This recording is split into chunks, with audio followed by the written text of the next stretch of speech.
దేవుడు నామాన్ని మహిమపరచుగాక. ముందుగా నాకు ఈ అవకాశం ఇచ్చిన దేవత దేవునికి వేలాది స్తుతులు స్తోత్రాలు చెల్లించుకుంటున్నాను. అదేవిధంగా స్థానిక అభివృద్ధి అధ్యక్షుడు జన్మసాయి గారికి, స్థానిక సిఆర్ గారి చంద్రశేఖర్ గారికి, అదేవిధంగా సంఘ పెద్దలకు, పిసిసి, ఎల్సిసి, శ్రేణి సమాజ వారి సన్నిహితులందరూ కూడా ప్రత్యేకమైన వందనాలు తెలియజేస్తున్నాను. అందరికీ వందనాలు. నేను ఈ మధ్యలో రావడం మొదటిసారి. ఎందుకంటే అభిషేకుడికి కొంచెం అనారోగ్యంతో ఉండడం వల్ల ఆయన కూడా వస్తున్నాను. ఆ రావడంలో దేవుని వల్ల కూడా నాలుగు వాక్యాలు అందించాలని ఆశతోటి మాట్లాడుతున్నాను. ఏమన్నా చిన్న చిన్న మిస్టేక్ ఉంటే క్షమించండి. ఎందుకంటే మనందరం కూడా వాక్యంలో నిష్ణాతులు. ఆ వాక్యం మళ్ళీ నెమ్మది వేసుకుంటాము. ఎందుకంటే ఒక కత్తి ఉందనుకోండి, దాన్ని సానబెడితేనే అది వాడిగా ఉంటుంది, పొద్దునకి ఇలా పట్టేస్తుంది. కాబట్టి మరొకసారి జ్ఞాపకం చేస్తున్నాం. గత ఆదివారం మనము నేర్చుకున్న పాఠ్యాంశంలో ఏంటంటే అంశము సంఘ కాపరి గురించి. ఇప్పుడైతే గొర్రెల కాపరి. గొర్రెల కాపరిలో కాపరి, మంచి కాపరి ఏం చేస్తారంటే ఆ గొర్రెల కొరకు తన ప్రాణాన్ని పెడుతూ ఉంటాడని, జీతగాడే తోడేలు వచ్చినప్పుడు ఆ మందని విడిచి అతను పారిపోతాడు. ఈరోజు ఈ ఆదివారం నెక్స్ట్ తర్వాత 3వ ఆదివారం గమనించినట్లయితే మనకిచ్చిన వాక్యంలో 1 పేతురు 2వ అధ్యాయం 11-20, అదేవిధంగా యోహాను సువార్త 16వ అధ్యాయం 16-23. ఇక్కడ కొద్ది నిమిషాలు మనం వాక్యం ధ్యానించుకుందాం. ముందుగా పేతురు రాసిన పత్రిక 2వ అధ్యాయము 11-20 జాగ్రత్తగా గమనిస్తే అందులో అక్కడ మనకి విశ్వాసం గురించి ఇవ్వడం జరిగింది. విశ్వాసం అంటే ఏంటంటే నమ్మకం. విశ్వాసం అంటే నమ్ముట. అతడు ఏం చెప్పిన యజమానుడు ఏమి మాట్లాడుకోకుండా వెళ్ళడం అంటే అతని ఎందుకు నమ్మకం కలవాలి. పరిశుద్ధ గ్రంథంలో అలాగా విశ్వాసానికి తండ్రి ఒక వ్యక్తి ఉన్నాడు, అబ్రహాం గారు. దేవుడు ఆజ్ఞాపించినట్టే తన ఒక్క కుమారుణ్ణి బలి ఇవ్వడానికి ఆ పర్వతం మీద తీసుకెళ్తాడు. నువ్వు వెళ్ళు, నీ ఒక్క కుమారునకు బలి అని చెప్పాను. బలి అర్పణ. అది కూడా ఎలాగంటే ఏ బలి అన్నాడంటే దహన బలి అన్నాడు. ఎంత దారుణం చూడండి. లేక కలిగిన కుమారుడు తన కుమారుడిని తీసుకెళ్తున్నాడు, కట్టెలు నెత్తి మీద పెట్టాడు. ఆ కుమారుడు అడుగుతున్నాడు, తండ్రి కట్టెలు ఉన్నాయి కానీ గొర్రె పిల్ల లేదన్నాడు. కానీ ఇక్కడ విశ్వాసం అంటే అంటాడు దేవుడే చూసుకుంటాడు అంటారు కదమ్మా.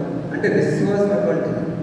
దహనం అంటే ఏమీ లేదమ్మా, ఆ శరీరాన్ని ముక్కలుగా నరికి ఆ యొక్క మంట మీద ఊడ్చి, అంటే ఆ తండ్రి యొక్క విశ్వాసం చూడండి, దేవుడే చూసుకుంటాడు. ఆ విధంగా విశ్వాసానికి తండ్రి కరెక్ట్ అబ్రహాం. అలాగే నోవహు గురించి తెలుసుకుంటే జలప్రళయం వస్తుంది, భూమి అంతా కూడా మునిగిపోతుంది. నీవు మాత్రం ఈ జనానికి చెప్పు అన్నప్పుడు దగ్గర ఏంటంటే 150 సంవత్సరాలు అతను చెప్తూ ఉంటాడు గవర్నమెంట్. కానీ అతను వాడ మాత్రం తయారు చేసుకుంటాడు. ఎక్కడ తయారు చేస్తాడు? ఒక సముద్ర తీరాన్ని కాదు, ఒక నది తీరాన్ని కాదు, ఒక భూమి మధ్యన చేస్తూ ఉంటాడు. చేసినప్పుడు అందరూ హ్యాండ్ చేస్తూ ఉంటారు. అంటే అతని విశ్వాసం చూడండి. అప్పటి వరకు భూమి మీద వర్షం అనేదే లేదు, కానీ వర్షం రప్పిస్తానన్నాడు. ఆ వర్షం రప్పించినప్పుడు అందరూ కూడా విచ్ఛిన్నమైపోయినప్పుడు ఆ కుటుంబం ఒకటే రక్షించబడింది. నోవహు విశ్వాసం. అలాగే కనాను స్త్రీ గురించి చెప్పుకున్నాం. తండ్రి దగ్గరికి వెళ్ళింది, ఎన్నోసార్లు బతిమాలింది, నీ గురించి కాదని చెప్పినప్పుడు దేవుని దగ్గర గోజాలిన్నాడు. ఎంతో తగ్గించుకుంది విశ్వాసం కోసం. ఇక్కడ మనకి పేతురు రాసిన పత్రికలో రాయబడింది ఏంటంటే అక్కడ ఒక దేశం గురించి చెప్పబడింది. ఆ దేశము టర్కీ దేశం. టర్కీలో ఉన్న ప్రజల గురించి ఇక్కడ పేతురు రాస్తున్నాడు కదా. ఆ ప్రజలు ఏ విధంగా ఉన్నారు? అప్పటి వరకు ఈ టర్కీ దేశంలోనే అన్యజనులు క్రైస్తవులుగా మారి ఆ గ్రీకు నగర రాజ్యాల యొక్క విధి విధానాలు పాటిస్తూ ఉంటే ఎంతో కష్టపడుతున్నారు ఆ దేశం. టర్కీ గురించి మనకు తెలిసే రీసెంట్గా మనం చూస్తున్నాం కదా. టర్కీ అనేది చదువుకున్న వాళ్ళు తెలుస్తుంది, ఐరోపాలో కొంత ఉంటుంది, ఆసియాలో కొంత ఉంటుంది. అంటే ఈ దేశము రెండు ఖండాల మధ్య విస్తరించింది. రెండు ఖండాల మధ్య విస్తరించున్న దేశం అది. చిన్న ఏమంటారంటే దాన్ని సిగ్మెంట్ ఆఫ్ డెవలప్మెంట్ ఉండదు. ఐరోపా జబ్బు మనిషి అంటే ఇక్కడ వాళ్ళ ఇష్టం. ఎవరైతే సహాయం చేస్తారో వాళ్ళనే వెనుకబడి పడుతుంది. గత 2023లో అక్కడ భయంకరమైన ఒక భూకంపం వస్తే ఆ శిథిలాల కింద అలాగే మంది పడి చనిపోతుంటే భారతదేశమైన మనం వాళ్ళు సాయం చేస్తే మందులు వస్తే వాళ్ళు ఏం చేశారమ్మా రీసెంట్గా మన మీదకి వాళ్ళు ఆయుధాలు పంపించారు పాకిస్తాన్కి మద్దతుగా. అంటే ఇక్కడ టర్కీలో క్రైస్తవులను ఉద్దేశించి వ్రాయబడింది ఈ విషయం. అంటే రోమా సమాజంలో వారి మతము వారి పౌర నియమాలు అనుగుణంగా లేనందున హింస పొందిన అన్ని జనులే ఈ అన్ని జనులు క్రైస్తవులుగా మారారు. యేసుక్రీస్తు వారు చనిపోయిన తర్వాత ఆ యొక్క శిష్యులు చెప్పిన విధానంలో చాలామంది మార్పు చెందారు. ఫస్ట్లో బాగానే ఉన్నారు. తర్వాత క్రైస్తవులకు శ్రమ పెట్టారు రోమన్ సామ్రాజ్యం. నీరు చక్రవర్తి మరీ దారుణంగా ఈ క్రైస్తవుల్ని శ్రమ పెట్టడం జరిగింది. ఈ యొక్క పత్రిక పాఠాన్ని మనం 3 రకాలుగా పెంచుకున్నట్లయితే 11, 12 వచనాలు విశ్వాసం గురించి రాయబడింది. 13, 15 వచనాలైతే అధికారులకు మనం లోబడి ఉండటం గురించి రాయబడింది. 18, 20 వచనాలు అయితే బానిసలు యజమానికి లోబడి ఉండడం. విశ్వాసం చెప్పాను కదమ్మా. అబ్రాహాము విశ్వాసం చేత నమ్మబడ్డాడు. నావు కనాను స్త్రీ అయితే యోగు దాని వీళ్ళందరూ కూడా విశ్వాసం దేవుని అయితే విశ్వాసం కలిగిన వ్యక్తి. అందుకనే ఈరోజు ఈ పాఠంలో ఒక అంశం నేను తీసుకున్నాను. ఒక సెంటెన్స్ పేతురు రాసిన పత్రిక 2వ అధ్యాయం 15వ వచనం చదువుకున్నట్లయితే ఎలాగా అజ్ఞానంగా మాట్లాడు మూర్ఖుల లోపమైన దేవుని చిత్తము. దేవుని చిత్తము అంటే ఇక్కడ దేవుని యొక్క చిత్తం ఏ విధంగా ఉంది అంటే ఏమర్శమంతా రాస్తున్నాడు కదా 4:34 యేసు వారిని చూసి నన్ను పంపిన వారి చిత్తము నెరవేరుటయు ఆయన పని తుదముట్టించుటయు నాకు ఆహారమై ఉన్నది. ఇప్పుడు ఆయన పని ఏంటమ్మా? దేవుని యొక్క పని. ఆయన పంపిన వారు ఏమైతే చెప్పాడో ఆ పని దేవాగా మనం తర్వాత తీసుకున్నాం కదా ఆయన శరీరాన్ని. అంటే తండ్రి ఈ భూమి మీద ఎందుకు పంపడు కుమారుడు? ఆ పని నెరవేర్చడం ఆయన యొక్క చిత్తం. దేవుడు మనుషులు ఎలాగ సృష్టించింది, ఏ విధంగా సృష్టించింది మనం పరిశుద్ధ గ్రంథంలో వివరంగా రాయబడి ఉన్నది. ఎలా సృష్టించబడ్డాడు? మానవుడు తన స్వరూపంతో సృష్టించబడ్డాడు. దేవుడు ఏ విధంగా ఉన్నాడో అదే విధంగా తన స్వరూపం తన పోలికతో సృజించాడు. అక్కడితో సరిపెట్లా తనకు సాటి అయిన సహకారాన్ని ఇవ్వడం జరిగింది. ఇవ్వడం జరిగింది అన్నాడు కదా ఆయన. ఏమన్నా భరించి అభివృద్ధి పొందండి దేవుడు వాళ్ళిద్దరికి చెప్తే ఆయన ఆశించిన దాన్ని వీడేమో నెరవేర్చడము. ఆయన ఆశించిన దానికన్నా భిన్నంగా ఏం చేశారంటే పాపంలో పడిపోయింది. పాపంలో మీరు ఆ పండు తినదంటే అది తిన్నారు. ఆజ్ఞాతిక్రమమే పాపం. అంటే ఆజ్ఞను అతిక్రమించారు, అపవాది మాట విన్నారు. వాళ్ళు ఏం తెచ్చుకున్నారమ్మా? పాపము, 2 మరణము. అంటే ఈ లోకానికి రావడానికి కారణం ఏంటి? పాపము మరణము రావడానికి కారణం ఎవరంటే ఇక్కడ ఆదాము. పాపం వచ్చింది, పాపం వల్ల వచ్చే జీతమే మరణము.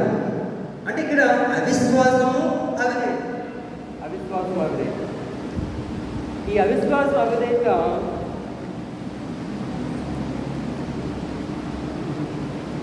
అవిశ్వాసం అవిధేయత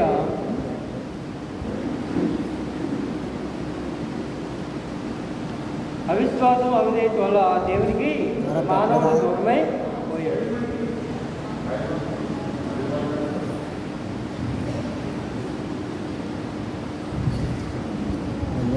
అవిశ్వాసము అవిధేయత వల్ల మానవుడు దేవుడికి దూరమైపోయాడు. ఆదాము దేవుడికి దూరమైపోయి ఏదో తోట నుండి వెళ్ళగొట్టుకున్నాడు. ఈ పరిణామము ఎవరి వాళ్ళకి జరిగిందమ్మా? నైకట్టైనా ఆ అపవాది వల్ల జరిగింది. ఇప్పుడు దేవునికి ఏమో విచారం అనేది ఈ సాతానికి ఆనందం అనేది సంతోషాన్ని ఇచ్చింది. వాడు మాట ఉన్నాడు ఆదాము. వాళ్ళ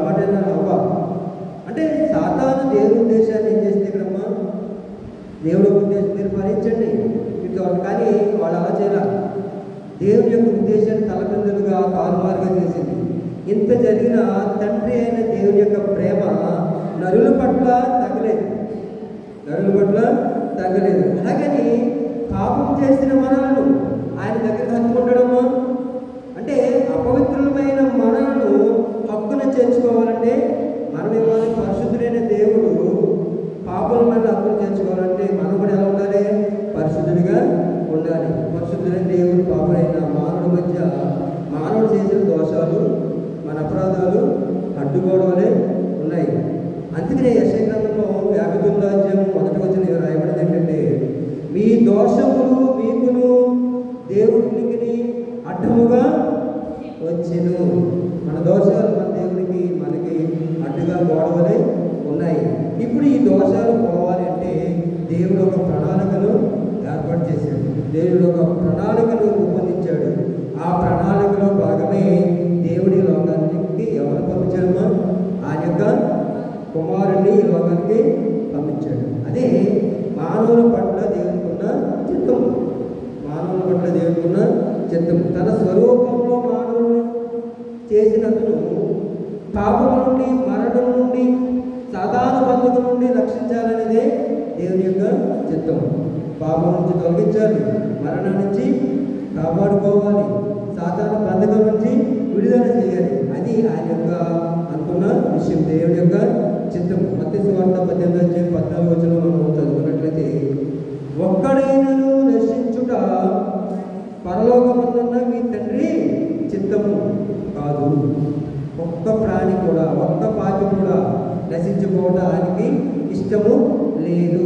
అందుకని యెహోషువ 6:4 మధ్యకు మాట్లాడాడంటే చూడండి, కుమారు చూసి ఆయన విశ్వాసించు ప్రతి వాడును నిత్య జీవం పొందితే నా తండ్రి చిత్తము. కుమారు చూడాలి, ఆయన విశ్వాసించాలి, అప్పుడు నిత్య జీవం వెళ్ళడానికి మార్గం అవుతుంది. అది తన తండ్రి యొక్క చిత్తము. అంటే మానవుని పట్ల దేవునికి ఉన్న చిత్తం.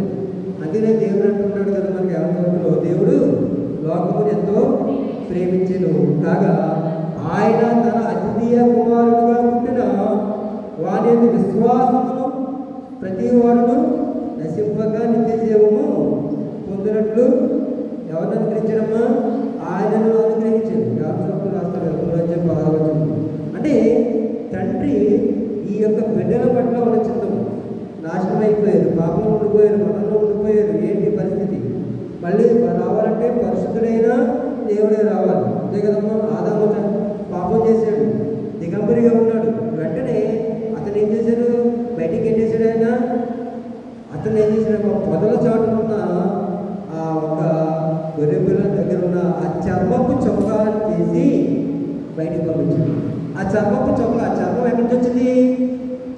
దాగున్న అదృశ్యమైన గొర్రె పిల్ల. మళ్ళీ అది ఎక్కడ కనిపించింది? గెత్సేమని తోటలో కనిపించింది. మన పాపాల నిమిత్తం అక్కడ ప్రార్థన చేసేది.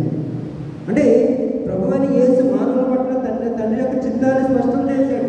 స్పష్టం ఏంటంటే అక్కడ తన పిల్లల కొరకు తన రక్తాన్ని ఆరబోయాడు. తండ్రి చిత్తాన్ని నెరవేర్చాడు తను. అందుకని అంటాడు కదా లోకసభ 10 రచించిన దానిని అధిక రక్షించడానికి మనిషి కుమారుడి లోకానికి ఇచ్చాడు. మనం ఇంట్లో కదా నేర్చుకున్నాం, నేర్చుకున్నాం. అంటే ఇక్కడ మనుషులను రక్షించడానికి, తన బిడ్డలను రక్షించుకోవడానికి మనిషి కుమారుడు ఇక్కడికి రావడం జరిగింది. అంటే యెహోషువ అంటాడు 5:30 నన్ను పంపిన వారి చిత్త ప్రకారమే చేయకూడదని కానీ నా ఇష్ట ప్రకారం నేను నా ఇష్టం కాదు, నా తండ్రి చిత్తము. నా తండ్రి ఏం చెప్తే అదే చేస్తాను. నా తండ్రి పంపించాడు ఆయన కాదు, ఆయన పని మందిని ఇక్కడ పంపించాడు. ఆయన పని నేను నెరవేర్చాలి. ఎక్కడ నెరవేర్చడం? లాస్ట్కి సిలువలో తన ప్రాణాన్ని విడిచినప్పుడు ఎవరి కోసం ఆయన తప్పేశాడు. అందుకని రోమన్లు తన యొక్క న్యాయవిధిలో, న్యాయ శిక్షాస్మృతిలో అన్యాయమని తీర్పు తీర్చడం జరిగింది. ఆయన చేసిన నేరం ఏం లేదు. పిలాతు కూడా చెప్తున్నాడు, ఎందుకంటే నాకు ఏ దోషం కనపడాల. తన భార్య కూడా చెప్తూ ఉంది. కానీ ఈ రోమన్ ప్రజలు, యూదా జనాంగం ఏమన్నారంటే ఇతన్ని చంపండి అన్నారు. అంటే అన్యాయపు తీర్పు ఆ రోమన్ ప్రజలు ఆయనకి ఇవ్వడం జరిగింది.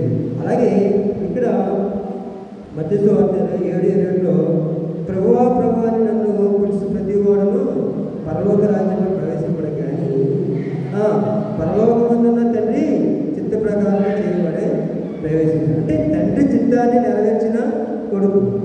అలాగే తండ్రి చిత్తం ఏ విధంగా నెరవేర్చడం ఇక్కడ చూడండి. ఆయన 40 రోజులు ఉపవాసం చేసిన తర్వాత, సాతాను చేత శోధింపబడిన తర్వాత ఆయన ఏం చేశాడంటే మత్తయి సువార్త 4:17 మనకి అక్కడ రాయబడిన తేటగా ఏమనంటే, అప్పటి నుండి యేసు పరలోక రాజ్యం సమీపించున్నది కనుక మారు మనసు పొందుడని చెప్పుచూ ప్రకటింప మొదలుపెట్టాడు. ఆయన జీవితకాలం 33.5 సంవత్సరాల జీవితకాలంలో ఆయన సేవ చేసింది, భారంగా సేవ చేసింది 3.5 సంవత్సరాలు. ఈ 3.5 సంవత్సరాలు ఏం చేశాడు చూడండి. మత్తయి సువార్త 4:23 అక్కడ రాయబడింది ఏంటంటే, యేసు వారి సమాజ మందిరంలో బోధించుచు దేవుని రాజ్యము గురించిన సువార్తను ప్రకటించుచు ప్రజల్లోని ప్రతి వ్యాధిని రోగమును స్వస్థపరచుచు గలిలయంతటా సంచరించాడు. దేవాలయాన్ని బోధిస్తున్నాడు, అద్భుత కార్యాలు చేస్తున్నాడు, ఆశ్చర్యకార్యాలు చేస్తున్నాడు, స్వస్థత కార్యాలు చేస్తున్నాడు. మళ్ళీ ఏమంటారంటే పరలోక రాజ్యము సమీపించింది. అంటే మనందరం కూడా పరలోకానికి వెళ్ళాలనే ఉద్దేశంతో, అంటే చేయుటికి నీవిచ్చిన పని నేను సంపూర్ణంగా నెరవేర్చి భూమి మీద నిన్ను మహిమపడతాను. నాకు ఇచ్చే పని, ఆ పని నేను నెరవేరుతాను.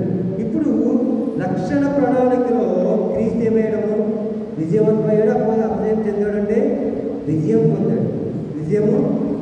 ఒకప్పుడు దేవుని ప్రజలుగా ఉన్న మనము దేవుని ప్రజలుగా లేవు. ఇప్పుడు ఎలా ఉన్నాము? ఆయన కార్చిన శిలువలో కార్చిన రక్తం ద్వారా ఎవరి ప్రజలమయ్యామమ్మా? దేవుని ప్రజలు. ఎందుకంటే ఆయన రక్తంతో విలువ చేత కొనబడిన స్వాచ్ఛం మనం, నీవు నా సొత్తు, నేను నిన్ను చెక్కి ఉన్నాను అరచేతులతో. కాబట్టి ఇక్కడ దేవుని ప్రజలుగా ఉన్నాం. ఇప్పుడు పాపులమైన మనము ఇప్పుడు ఎక్కడికి వచ్చామో పాపాలైనా కూడా యేసు నామములో పోతున్నాయి. అలాగే ఇక్కడ మీరు దేవుని సొత్తు. నూతన నిబంధనలో, పాత నిబంధన అంటే ఇశ్రాయేలు సైనికులు, దేవుని యొక్క జనాంగం. కానీ నూతన నిబంధనకు వచ్చేటప్పుడు ఎవరమ్మా? అక్కడ యూదులు కానీ ఎవరంటే ఇక్కడ యూదులు లేరు, అన్ని జనులు లేరు, ఎవరు అందరూ కూడా ఆయన యొక్క బిడ్డలే. ఆయన నమ్మి బాప్తిస్మం రక్షింపబడు. అంతే కదమ్మా. అంటే ఇశ్రాయేలు ఆధిక్యం కోల్పోవడానికి కారణం ఏంటి? వారి యొక్క పాపమే. క్రీస్తు ఏం చూడండి, అనేకమైన శ్రమలు అనిపించాడు. మనం కూడా శ్రమలు అనిపిస్తున్నాం. ఆయన అనిపించిందంటే ఎంత చెప్పండి, చిన్నవే. కానీ అటువంటి శ్రమలు ఎవరి కొరకు అనిపించడం? ఆయన పాపం చేశాడా? మన కొరకు మనం దేవుని దాసులుగా ఉండాలి. దేవుని దాసులు ఎలా ఉండాలంటే యజమానికి లోబడి ఉండాలి. యజమానుడు ఒకవేళ కఠినాత్ముడైనా, క్రూరుడైనా, ఇటువంటి వాడైనా సరే ఆ యజమానికి మనం లోబడి ఉండాలి. రోమపత్రికలో రాస్తాడు 3:1 ప్రతి వాడు పై అధికారులకు లోబడి ఉండాలి. పై అధికారులకు మనం లోబడి ఉండాలి. మన అధికారులకు కానీ యజమానికి లోబడి ఉండాలి. అంటే రోమా ప్రభుత్వం తీర్పు తీర్చినట్టే యోధా జనాంగం తీర్పు తీర్చిన ఆ తీర్పును యేసు ఏం చేశాడంటే అవలంబించండి అని ఆమోదించాడు. అక్కడ రోమా న్యాయము క్రీస్తు చిలువ వేసింది. కానీ క్రైస్తవ విశ్వాసులు ఎలా ఉండాలంటే మనము సాత్వికంగా సమాధానంగా ఉండాలి. అంటే నేను ఏం చెప్తున్నాను, చెప్పడం కొట్టే చెప్పమన్నారు తప్ప రెండో చెప్పడం కొట్టమన్నారు. అంటే మనం ఎలా ఉండాలి? సత్యాన్ని పూజించే వాళ్ళగా ఉండాలి. తగ్గించుకునే స్వభావం. గత వారం చూడండి కదా, గొర్రె పిల్ల యొక్క స్వభావాలు, లక్షణాలు. స్వభావం ఏంటి? అది తగ్గించుకునే స్వభావం. యజమానులు ముందు వెళ్తే కాపరి వెనకాల వెళ్ళే స్వభావం. కాబట్టి అటువంటి కాపరి ఇప్పుడు సేవరి గారు మనం ఏం చేయాలి, అబ్బాయి గారు ఏం చెప్తే అది మనం వినాలి. కానీ ఇప్పుడు ఏమైంది, నాటి సంఘంలో మీరు చెప్పింది అయ్యగారులను నిలవలసి వస్తుంది. కానీ కాపరి చెప్పిన మాట అంటే ఒకవేళ తప్పిపోయినా ఆ కాపరి ఏం చేస్తారమ్మా? వెతికి తీసుకురావడానికి అవకాశం ఉంది. అలాగే క్రైస్తవ విశ్వాసం సాత్వికంగా ఉండాలి. యేసయ్య చెప్పిన మాట ఏంటి? కైసరివి కైసరికి ఇవ్వండి, దేవునిది దేవునికి ఇవ్వండి. యేసయ్య చెప్పి అంటే అధికారికి మనం లేబడి ఉంటాం. అంటే దేవుడు మనకిచ్చిన స్వాతంత్ర్యం, దేవుడు మనకిచ్చిన ఈ యొక్క స్వేచ్ఛ మన కోసం వాడుకోవాలి. ఎవరి కోసం వాడాలంట? మన సహోదరుల కోసం, ఇతరుల కోసం. పౌలు కూడా అంటూ ఉంటాడు, ఈ స్వేచ్ఛ స్వాతంత్ర్యాలు నా గురించి కాదు, నా సహోదరుల కోసం. నా గురించి అయితే నాకు అసలు అవసరమే లేదు. బ్రతుకుట క్రీస్తు, చావైతే మేలు, అంతే. రెండో విషయం నాకు లేదు, నాకేమీ అవసరం. అంటే యజమాని గురువుడైనా సరే మనం వాళ్ళకి స్వచ్ఛందంగా లోబడి ఉండాలి. పేదలు గారు చెప్తున్నారు, స్వచ్ఛందంగా మనం లోబడి ఉండాలి. శ్రమలకు భయపడకూడదు. మనం మహాశ్రమలు అనుభవించిన యేసుక్రీస్తు వారిని మనం ఏమని తెచ్చుకోవాలి? గుర్తుకి తెచ్చుకోవాలి. ఆయన పడిన శ్రమలు మనం ఎంతో చిన్న మనకు వచ్చిన శ్రమ, కానీ మనం ఏం చేస్తాం? చిన్న శ్రమ వస్తేనే నిందిస్తూ ఉంటాం, అయ్యో నాకే రావాలి. ఆయన ఎందుకు భయభక్తులు గల వారికి శ్రమలు వస్తాయి. యోగు ఆయన ఎందుకు భయభక్తులు గలవాడు, కానీ సాధారణ చేసిన మాత్రమే శ్రమలు కలగజేసింది. యథార్థవంతుడనే మాట దేవుడి ద్వారా పిలిపించుకున్న వ్యక్తి. అంటే ఇక్కడ క్రీస్తు ఏంటంటే వాగ్దానం మనకి ఇచ్చేటువంటి యోహాను సువార్త 16 మనం చదువుతున్నట్టు ఆ వాక్యంలో యోహాను సువార్తలో ఆయన అంటాడు, ఏమంటాడంటే కొన్ని మాటలు చెప్తున్నాడు వేసి. ఆ మాటలు ఏంటంటే, కొంచెం కాలం తర్వాత నన్ను చూడరు, తర్వాత ఏం చేస్తారు మరి కొద్ది కాలంలో చూస్తారు. ఆయన రాబోయే కాలం గురించి చెప్పాడు. అంతకుముందు ఆయన ఏం చేశాడంటే గూఢంగా చెప్పేవారు, ఉపమాన రీతిగా చెప్పేవారు. చనిపోయి తిరిగి లేచిన తర్వాత మామూలుగానే చెప్పడం జరిగింది. ఇక్కడ చనిపోకముందు చెప్పిన మాట, నేను వెళ్తున్నాను ఎరుసలేము వెళ్ళినంటేనే మీరందరూ నన్ను వదిలి పారిపోతారు, అక్కడ శ్రమలు అనుభవిస్తారు, సిలువ వేయబెడతారు, 3వ దినం మళ్ళీ తిరిగి లేస్తారు, మళ్ళీ ఆ గదిలో మీకు ప్రత్యక్షం అవుతుంది. ఆ మాట చెప్పడం. లేకపోతే నేను మళ్ళీ ఆరోహణమయ్యి మళ్ళీ మహిమతో ఈ లోకానికి వస్తాను, అప్పుడు చూస్తాను అని 2 అర్థాలు ఈ మాటలో ఉండడం జరిగింది. అంటే ఇక్కడ యేసు చెప్పిన మాట ఏంటంటే, ఒకసారి ఒక స్త్రీ గర్భవతి ప్రసవ వేదన అనంతరం బిడ్డకు జన్మించిన తర్వాత ఎంతో కష్టపడుతుందని చెప్పలేదు నాకు ఆ బాధ. కానీ ప్రసవ వేదన అనంతరం ఆ బిడ్డకు జన్మించిన వెంటనే ఆ బిడ్డను చూసి ఆ తల్లి ఆనందపడుతుంది. అలాగే లోకంలో మీకు అనేకమైన శ్రమలు వస్తాయి. శిష్యులతో చెప్పిన మాట వెళ్ళిపోతుంటూ అదే కదా అని చెప్పింది, మీరు వెళ్ళండి, సమస్త దేశాలకు వెళ్ళండి, నా రాజ్య సువార్తను ప్రకటించండి, మీకేమీ కిరీటాలు పెట్టరు, శ్రమలు, నిందలు, అవమానాలు కలుగుతుంటాయి.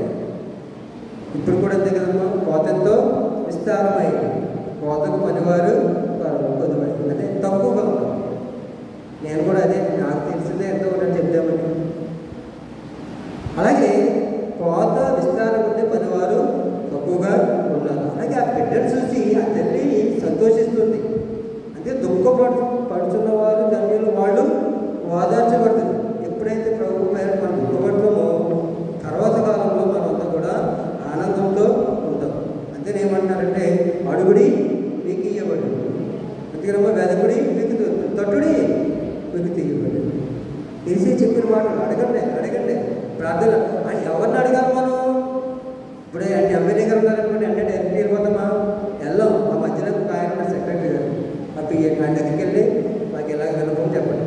అలాగే మధ్యవర్తిగా ఉన్నాడు. యేసు నామంలో ప్రార్థన చేస్తున్నాం, మన పాపాలు క్షమించాలి, మన కార్యాలు జరగాలంటే. ఇప్పుడు మనకు మధ్యవర్తి ఎవరు ఇక్కడ? ఈరోజు మన మధ్యవర్తి ఎవరని? యేసయ్య మనకి మధ్యవర్తిగా ఉండడు. అందుకనే ఏది అడిగినా ఇవ్వడానికి ఆయన ఉన్నాడు.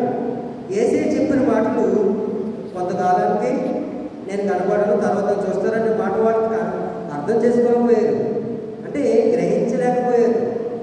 యెరూషలేముకు వెళ్ళారు, శిష్యులు చెదిరిపోయారు, యేసయ్య చిలివేశారు, తిరిగి లేశారు. అనంతరం యేసయ్యనైనా చూశారు, గదిలో చూశారు. చూడవచ్చు ఎవరు? ఆయన శిష్యుల్లో ఎవరు చూడలేదు? తోమ చూడలేదు కదా. ఏమన్నాడు? ఈ చేతి గాయములు వేలు పెడితే నిన్ను నమ్ముతాను. అంటే మళ్ళీ ప్రత్యక్షమయ్యాడు, మళ్ళీ కనబడ్డాడు, మళ్ళీ.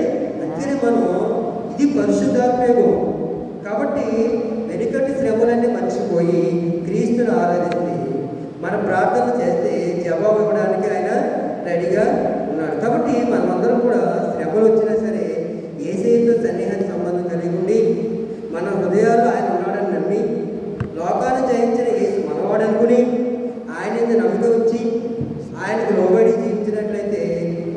నిత్యజీవము అనుగ్రహించడానికి ఆయన మనకు సిద్ధంగా ఉన్నాడు. అట్టి కృప మనందరికీ కలుగునుగా. ఈ అవకాశం ఇచ్చిన పాస్టర్ గారికి తన అమూల్యమైన సమయం నాకు ఇచ్చినందుకు సిఆర్ గారికి ప్రత్యేక వందనాలు తెలియజేస్తూ ఈ నా మాట ముగిస్తున్నాను. Thank you.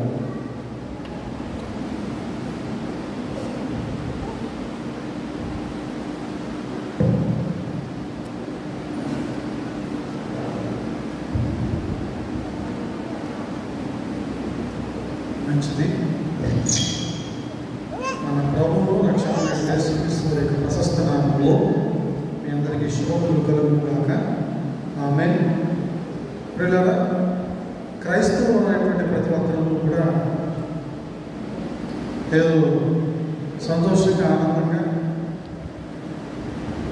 బ్రతుకుతాము, అలా బ్రతకడానికి క్రైస్తవ్యం కానీ ఆదిమ సంఘాలలో క్రైస్తవులు అనబడినటువంటి వారు, క్రైస్తవ్యం అనగా క్రీస్తును ధరించినటువంటి వారు అనేకమైనటువంటి శ్రమలు అనుభవించారు, అనేకమైనటువంటి కష్టాలు అనుభవించారు, అనేకమైన శోధనలు అనుభవించారు. అలా అనుభవించడానికి కారణం ఏమిటి అని ఆలోచన చేస్తే పరిశుద్ధత, పవిత్రత, దేవుని యొక్క నియమము, నిబంధన. ఈ లోకానికి వేరే ప్రత్యేకించబడి బ్రతకటమే దానికి మూలాధారము, ముఖ్యమైనటువంటి కారణమని నేను మీకు తెలియజేస్తాను. అలా జీవించేటువంటి వారి మీద ఈ లోక అధిపతి, ఈ లోక నాథుడైనటువంటి లూసిఫరు ఈ లోక సంబంధమైనటువంటి మనుష్యుల్లోనికి చొచ్చి వెళ్ళి మరి ప్రవేశించి పరిశుద్ధులైనటువంటి వారి యొక్క జీవితాలను, కుటుంబాలను అధోగతి పాలు చేయటము, అవహేళన చేయటము, ఆ యోగుని ఏ విధంగా అయితే అనారోగ్యాలు పాలు చేశారో ఆ విధంగా అనారోగ్యాలు పాలు చేయటమే పనిగా పెట్టుకుని ఈ లోకాన్ని జయించడానికి ఈ లోకనాథుడైనటువంటి లూసిఫరు ప్రతి క్షణం కూడా ప్రయత్నం చేస్తూ ఉన్నాడు. అయితే దేవుడు విడిచిపెట్టేస్తాడా? అయితే దేవుడు నాకెందుకు అనుకుంటాడా? అనుకోడు. ప్రతి నిమిషము ప్రతి క్షణం కూడా ఆయన కూడా నా ప్రియమైన విశ్వాసమును నేను కాపాడుకోవాలి, నేను రక్షించుకోవాలి, నేను మంచి మార్గాల్లో నడిపించుకోవాలి, నా నామాన్ని మహిమపరిచే విధంగా వారిని నేను బలపరచాలి అని ఆయన ప్రతి దినం కూడా ఆశపడుతూ ఉంటాడు. మనల్ని బలపరుస్తూ ఉంటాడు, మనకు తోడుగా నీడగా ఉంటాడని పత్రికా పాఠ్య భాగం ద్వారా మనం వింటూ వస్తాం. ఈ దినపాఠ్య భాగంలో ప్రియులారా, ఈ విధంగా క్రైస్తవులు అనేటువంటి వారు ఆ ఆదిమ కాలం నుంచి ఈనాటి వరకు కూడా పలు శోధనలకు గురవుతూ ఉన్నాం. మనకు తెలుసు. అంతెందుకు పగడాల ప్రవీణ్ గారు నిన్న మొన్నటి దినాల్లో మరి ఆయన యొక్క దుర్మరణం ఏమైందో మరి మనకైతే టూకీగా తెలియదు, కానీ అనేకమైనటువంటి వార్తలు మనం వింటూ వచ్చాం. ఈ విధంగా శోధకుడు ఎవరైతే పరిశుద్ధుడిగా, ఎవరైతే పవిత్రుడిగా, ఎవరైతే క్రీస్తు వారిగా జీవిస్తారో వారి పైన ఫైట్ చేయడం, వార్ చేయడం మరి ఎంతో మనం గమనించవలసినటువంటి విషయమై ఉంది. అయితే మనం ఆలోచించాల్సింది ఏంటంటే క్రైస్తవుడు అనగా సుఖపడడానికి కాదు, క్రైస్తవుడు అనగా సంతోషంగా జీవించడానికి కాదు, ఈ లోకంలో ప్రత్యేకించబడి బ్రతకడానికి గాను అనేకమైన శ్రమలు అనుభవించడానికి కూడా సిద్ధపడి ఉండాలి యోగు అనే విషయాన్ని పత్రికా పాఠ్యభాగము మనకు తెలియజేస్తుంది. ఎన్ని శ్రమలు వచ్చినా దేవుడి నుంచి వైదొలిగిపోకుండా, ఎన్ని శ్రమలు వచ్చినా నిందలు వచ్చినా దేవుడి నుంచి బయటకు వెళ్ళిపోకుండా జాగ్రత్తగా దేవుని మనము అంటుకట్టుకుని మౌ వేయబడి ఖర్జూర వృక్షాల వలె వర్తిల్లడానికి సిద్ధంగా ఉండాలి అనే విషయం పత్రికా పాఠ్యభాగం మనకు నేర్పిస్తుంది. అలాగే స్వార్థ పాఠ్యభాగం మనం ఆలోచన చేస్తే ప్రియులారా, ఆనాడు సేవకులైనటువంటి 12 అపోస్తలులు తెలియజేసినటువంటి మాట, నేను మీకు కొంతకాలమే కనిపిస్తాను, కొంతకాలం కనిపించను, మరలా నేను మీ ముందుకు వస్తాను. తండ్రిగా ఆయన మనతో ఉన్నాడు, అలాగనే కుమారుడిగా వచ్చాడు, అనేకుల మధ్య నివసించాడు, అనేకులకు స్వస్థనిచ్చాడు, అనేకులను బలపరిచాడు, అనేకులను భరోసా ఇచ్చాడు, అనేకులకు బలోపేతముగా ఆయన నివసించాడు, వాక్కు చేత అనేకులను శుద్ధి చేశాడు. అయితే ఆయన మాట్లాడుతున్నాడు, నేను మరలా మీకు కొంతకాలం కనిపించను. సిలువేయబడిన ముందు చెప్తున్నటువంటి మాటలు ఇవి. సిలువేయబడిన తర్వాత నేను కొంతకాలం మీకు కనిపించను, నేను మరలా మీ ముందుకు వస్తాను, వేరొక ఆదరణకర్తగా మీ ముందుకు వస్తాను, పరిశుద్ధాత్మ దేవుడిగా నేను మీ ముందుకి వస్తాను. వచ్చి నేను మీతో కలిసి నివాసం చేస్తాను. పిల్లలు ఈ యొక్క ఎదురులో అనగా ఈ యొక్క సమయంలో దేవుడు మనతో పరిశుద్ధాత్మ దేవుడుగా ఉన్నాడు. ఎలా ఉన్నాడండి? పరిశుద్ధాత్మ దేవుడుగా మనతో నివసిస్తున్నాడు. మన కష్టాలు ఎరుగుతుడు, మన సుఖాలు ఎరుగుతుడు, మన వ్యాధులు ఎరుగుతుడు, మన బాధలు ఎరుగుతుడు. మనకు బాధలు రాకముందే, కష్టాలు రాకముందే మనకు హెచ్చరికలు చేస్తూ ఉన్నాడు పరిశుద్ధాత్మ దేవుడు. ఆలోచన ద్వారా, ప్రేరేపణ ద్వారా, వాక్యం ద్వారా, ఏమంటే ఇరుగు పొరుగు వారు చెప్తున్నటువంటి మంచి మాటల ద్వారా మనకు ముందుగానే సూచనలు అందిస్తున్నాడు. అనేకమైనటువంటి కష్టాల నుంచి, ఇబ్బందుల నుంచి, వ్యాధి బాధల నుంచి దేవుడు మనల్ని తప్పిస్తున్నాడు. పరిశుద్ధాత్మ దేవుడిగా మన మధ్యలో ఆయన సంచరిస్తూ ఉన్నాడు. మన ప్రతి అవసరతను కూడా యేసు నామములో ఆయన మనకు తీరుస్తూ ఉన్నాడు. పరిశుద్ధాత్మ దేవుని యొక్క వినికిడిలో దేవుని వాక్యాన్ని వింటున్నటువంటి మనము ప్రతి ఒక్కరూ కూడా ఆయనకు బద్ధులమై ఉండాలి. ఆయన ఎరిగినటువంటి వారమై ఉండాలి, ఆయన కలిగినటువంటి వారమై ఉండాలి, ఆయన వరకు జీవించే వారమై ఉండాలి. గమనించండి, దేవుని మాటలు వింటున్నటువంటి ప్రతి ఒక్కరికి కూడా వింటున్నటువంటి సమయంలో హృదయంలో రోషం పుడుతుంది, అంటే మంట పుడుతుంది. ఆ మంట ఎమ్మాయి గ్రామం ముందు మరి పేతురు యోహాను నడిచి వెళుతూ ఉండగా వారి మధ్యలోనికి పరిశుద్ధాత్మ దేవుడు వచ్చి, అయ్యా యేసు ప్రభుని సిలువ వేసేసారా? ఎందుకు వేశారు? ఆయన ఏమయ్యాడు? ఎక్కడికి వెళ్ళాడు? అని వారిని ప్రశ్నలు చేసుకుండగా వారు విసిగిపోయి వారు ఏవేవో చెబుతూ ఉండగా ఇంటికి వెళ్ళినప్పుడు వారు బస చేశారు. వారితో పాటుగా ఆయనకి బసించారు. ఆయన భోజనం చేశారు. భోజనం చేసిన తర్వాత అదృష్టుడైపోయాడు. వాళ్ళు ఏమనుకున్నారు? ఇప్పుడు ఎదురు అయ్యో ఇంతవరకు మనతో మాట్లాడేది ఎవరో కాదు, యేసు ప్రభు వారే. వారి ఆత్మ మనతో మాట్లాడింది, వారి ఆత్మ మనతో సంచరించింది, వారి ఆత్మ మనకు అనేకమైన విషయాలు తెలియజేసింది. ఆయన మాట్లాడుతూ ఉండగా మన హృదయంలో మంట పుట్టెను. దేవుని మాటలు వింటున్నటువంటి ప్రతి ఒక్కరు కూడా మన హృదయాల్లో మంట పుట్టాలి. ఇక్కడ ఉన్నందుకు అనగా మంట మార్పుకు సూచన. ఏమంటే పొద మండు చెల్లెను, అగ్ని మండు చెల్లెను, పొద కాలిపోలేదు. మా హృదయం ఎప్పుడు కూడా మండుచూ ఉండాలి. ఆ మంట చల్లారకూడదు. అదే దేవుని యొక్క ఆత్మ. దేవుని ఆత్మ చేత నింపబడటం అంటే దేవుని అగ్ని చేత మన హృదయంతో నింపబడటము, మన హృదయాన్ని దేవునికి బలిగా అర్పించడము, సమర్పణగా చెల్లించడము అని వాక్యం తెలియజేస్తాము. ఈ విధంగా మనం ఏ విధంగా ఆలోచన చేసినా దేవుడు వాక్యం తెలియజేసినటువంటి విధానాన్ని బట్టి ఆలోచన చేస్తే ప్రభునందు ప్రేమైనటువంటి వాళ్ళగా పరిశుద్ధాత్మ దేవుని యొక్క వెనికిడిలో మనము దేవుని వాక్యానుసారంగా జీవించాలి. అలా జీవించడానికి ఎన్ని అడ్డంకులు వచ్చినా, అవతలే వచ్చినా, అవరోధాలు వచ్చినా వాటన్నిటిని కూడా ఎవరు తప్పిస్తారన్నారు? యేసు ప్రభు వారు తప్పిస్తారన్నారు. వస్తాయి, రాకుండా ఉండవు. వస్తాయని రావా? వస్తాయి, రాకుండా మాత్రం ఉండవు. అలా వచ్చిన వాటిని ప్రతి వాటిని కూడా దేవుడు తప్పనిసరిగా తప్పించి తీరుతాడు. చివరికి ఆయన మనలో తదేకమవుతాడు, మనం ఆయనలో అవేకమవుతాము. ఈ విధంగా క్రైస్తవ్యము కొనసాగుతుంది జీవిత పర్యంతము. ప్రతి క్రైస్తవుని యొక్క జీవితంలో ఈ విధమైనటువంటి మంచి ఫలితాలు అనుభవించడానికి